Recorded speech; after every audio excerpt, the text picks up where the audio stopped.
Hello everyone, we are Sara and Emily, and we are here with Hadrien Maton, who also is representing his four collaborators, and we're here to talk about their short movie Stabat Mater. Yeah. It's very nice to meet you. Yes, thank you for having me.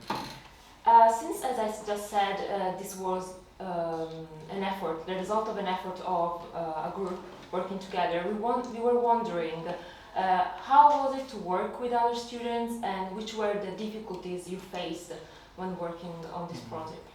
I think for this project I had the chance to work with friends, and all of them was very talented, so it was very smooth, and of course sometimes because of the hard work there is a frustration and moment of tension, but ultimately it was always a pleasure to work with everybody. And so another question that we were thinking about is, so while watching your short film, we heard that the main background sound, so it's the Stabat Mater, and so we were wondering if it's the first time that you use this spiritual and sacral theme in one of your works, or is it something? No, yes, it was the first time because in my previous movies that we had to do at school, this was original music made by someone at school for the music for the film. There was references. The references was Giorgi Ligeti for the music in the first movie, and then in this movie I wanted, because of the character playing music in the film, I wanted to have a music that already existed, and after some research came this Stabat Mater from Pergolesi, and but at first it wasn't at all a Stabat Mater. It was kind of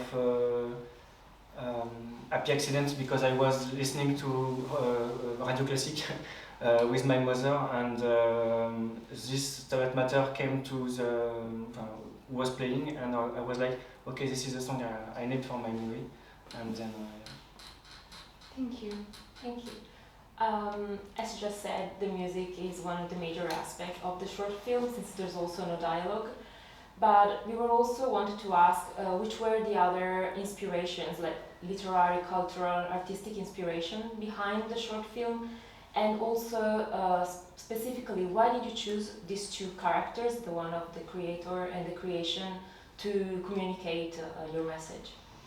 About the references, you mean in other movies, other books? I think the main reference was Gaspar Noé for all the work on the camera, and of course the split screen. Even if I like to say that Vortex came out after the idea of my split screen. But yeah, of course, Gaspar Noé is one of my big references.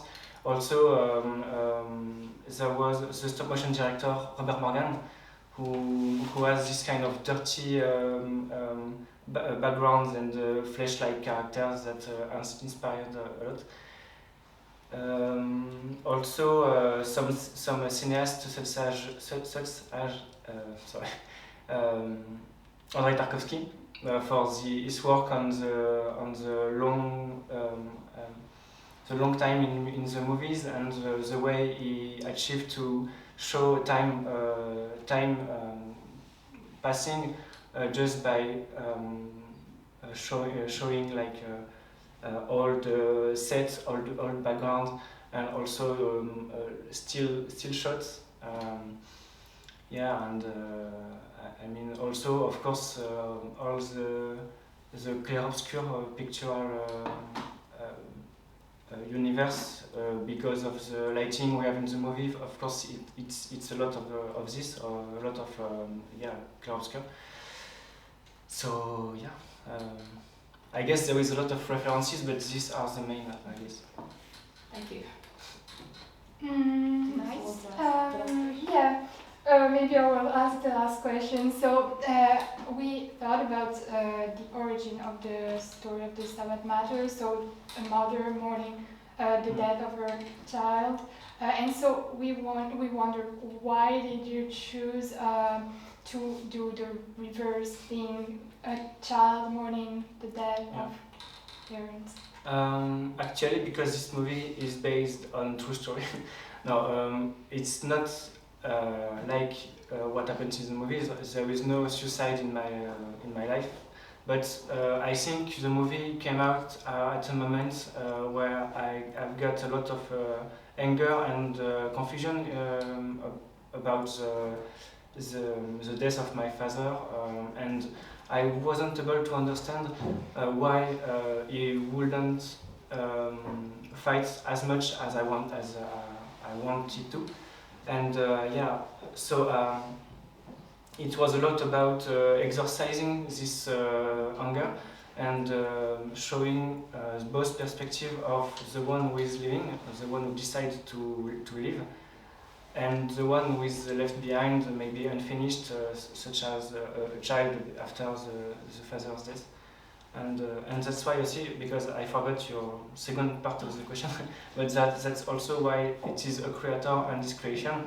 It's because I think it was the best way to talk about father and son, but also in a more spiritual way about the creator and his children, like I don't know, for the more spiritual aspect and sacred aspect of the movie. It was kind of God and us.